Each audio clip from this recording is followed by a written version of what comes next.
आणि आता महत्त्वाच्या 25 घडामोडींचा घेऊया वेगवान आढावा। सोशल मीडियावर अजित पवारांना धमकी देणाऱ्या व्यक्तीला अटक। आमदार सरोज अहिरे यांच्या तक्रारीनंतर 45 वर्षीय संतोष पोकणे या व्यक्तीला अटक।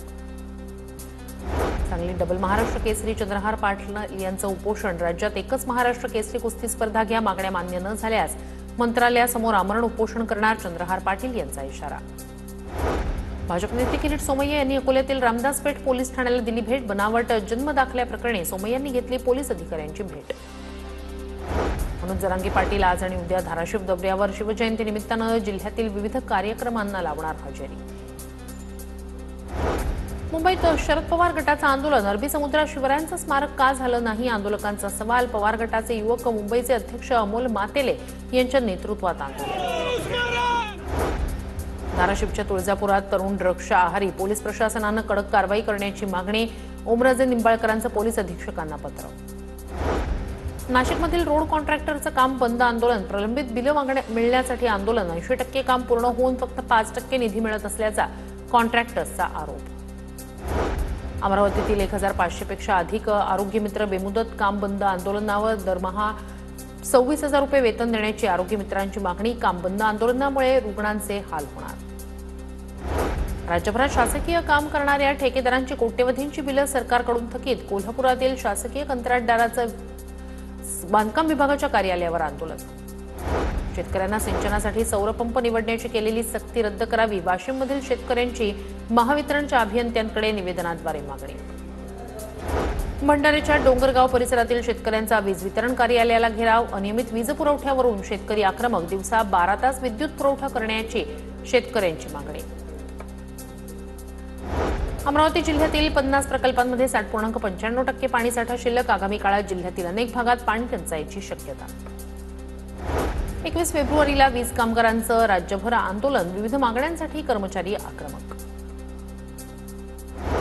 2023-24 या आर्थिक वर्षातील मागेल त्याला शेततळे योजनेतील अनुदानाचा निधी थकला। अनुदानापोटी 1,30,000 शेतकऱ्यांना मिळणारे सुमारे 716 कोटी रुपयांचा निधी अद्यापही शेतकऱ्यांच्या खात्यावर वर्ग नाही। साखर कारखान्यांचं गाळप पूर्ण होऊन बंद होण्याचं प्रमाण गतवर्षीच्या तुलनेत जवळपास 3 पट। गेल्या वर्षी आतापर्यंत केवळ 9 कारखान्यांचं गाळप पूर्ण झालं होतं, यावर्षी 25 कारखाने झाले बंद।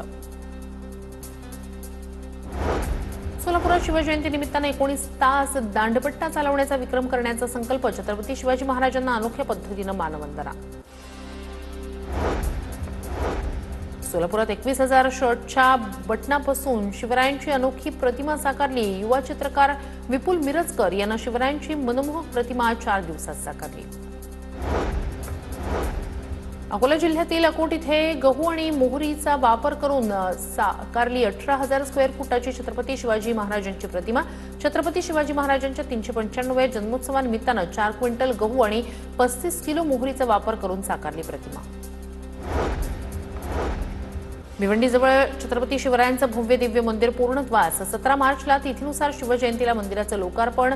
भाजप आमदार संजय केळकर यांच्याकडून मंदिराची पाहणी। नाशिकच्या येवल्यामध्ये शिवजयंती निमित्तानं विविध कार्यक्रमांचं आयोजन। शहरातील मुख्य रस्ते भगवेमाय भगवे ध्वज विक्रीसाठी बाजारात उपलब्ध। रत्नागिरीतील वीरा समुद्र किनाऱ्यावर अडकलेल्या बसरा स्टार जहाज काढण्याच्या हालचाली सुरू। तब्बल 5 वर्षांनंतर जहाज काढण्यात येणार। INS गुलदार ही भारतीय नौसेनेतील युद्धनौका लवकरच सिंधुदुर्गात दाखल होणार। विजयदुर्ग बंदरात युद्धनौका स्थिरावणार। जिल्ह्याच्या पर्यटन वृद्धीसाठी महत्त्वाचं पाऊल। मीरा रोडच्या विनयनगरमध्ये बार्सिलोना इमारतीत नागरिकांना कार चालकानं दिली धडक। संपूर्ण घटना सीसीटीव्हीत कैद। नोंदणी नसलेल्या वाहनांना सोसायटीत प्रवेश नाकारल्यानंतर कार चालकाची सुरक्षा रक्षकांना धडक। वर्ध्यात घरफोडी करणाऱ्या दोघांना अटक। आरोपींकडून 15,88,000चा मुद्देमाल जप्त। आरोपींचा पोलिसांकडून तपास सुरू। पुण्याच्या आंबेगावात बिबट्याचा वावर। बिबट्यानं मांजराचा फडशा पाडला। थरारक घटना सीसीटीव्हीत कैद। नागरिकांमध्ये भीतीचं वातावरण।